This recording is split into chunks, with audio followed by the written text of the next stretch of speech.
चार धाम और छोटा चार धाम तीर्थ स्थलों में से एक बद्रीनाथ या बद्री नारायण मंदिर एक हिंदू मंदिर है जो भगवान विष्णु को समर्पित है, जो भारत के उत्तराखंड के चमोली जनपद में अलकनंदा नदी के तट पर स्थित है। इस मंदिर के आसपास की जगह को भी बद्रीनाथ ही कहा जाता है।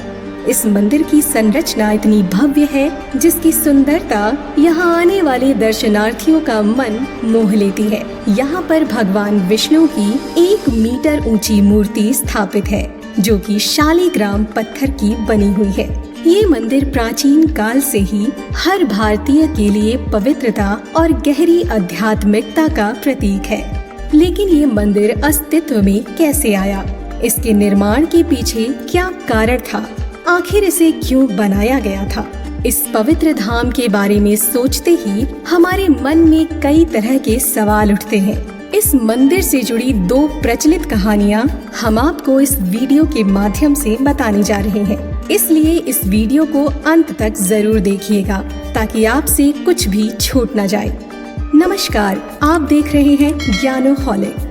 बद्रीनाथ धाम से जुड़ी पहली कथा के अनुसार एक बार भगवान विष्णु ध्यान करने के उद्देश्य से पर्वतों के बीच जाकर एक स्थान पर बैठ गए। जहाँ पर वो बैठे थे वो स्थान बद्रीनाथ ही था।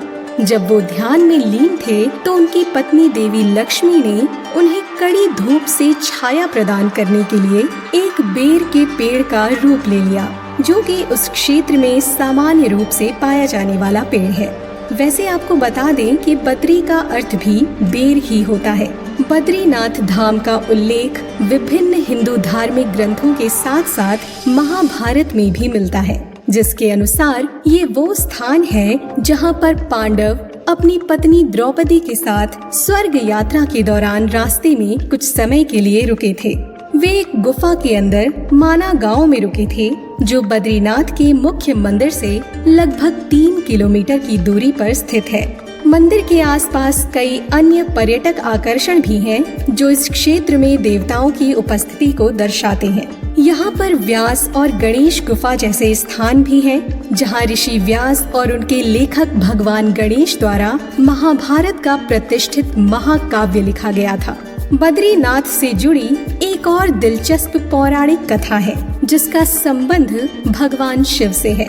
माना जाता है कि शुरू में ये भगवान शिव और उनकी पत्नी देवी पार्वती का घर हुआ करता था। एक बार जब वे बद्री घाटी में टहलकर वापस आए तो शिव और पार्वती को उनके घर के बाहर दरवाजे पर एक छोटा बच्चा मिला। बच्चा जोर जोर से रो रहा था और चुप ही नहीं हो रहा था। देवी पार्वती ने आगे बढ़कर बच्चे को गोद में उठाने की कोशिश की, लेकिन भगवान शिव ने उन्हें रोक दिया और उन्हें ऐसा नहीं करने के लिए कहा, क्योंकि वे नहीं जानते थे कि बच्चा किसका था और वो कहाँ से आया था।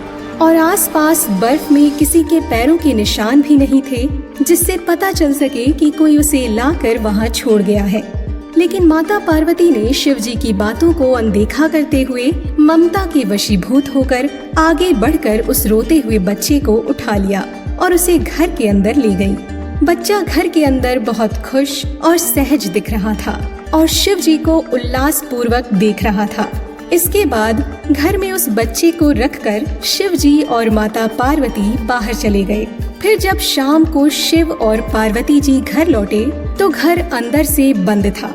अब उनके पास 2 ही रास्ते थे, या तो उस पूरे घर को जलाकर भस्म कर देते या फिर उस स्थान को छोड़कर कहीं और चले जाते। तो शिव पार्वती जी ने दूसरा रास्ता अपनाया और वो उस स्थान को उस रोते हुए बच्चे के लिए छोड़कर चले गए। वो बच्चा और कोई नहीं, भगवान विष्णु थे। 9वीं शताब्दी में आदि शंकराचार्य ने बद्रीनाथ को तीर्थ स्थल के रूप में स्थापित किया।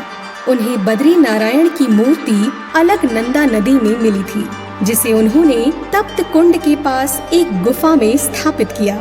16वीं शताब्दी में गढ़वाल के राजा ने मूर्ति को वर्तमान मंदिर में स्थानांतरित कर दिया। 17वीं शताब्दी में गढ़वाल के राजाओं ने मंदिर का विस्तार किया। 1803 में हिमालय में आए भयंकर भूकंप में इस मंदिर को काफी क्षति पहुंची, जिसके बाद जयपुर के राजा ने इसका पुनर्निर्माण किया।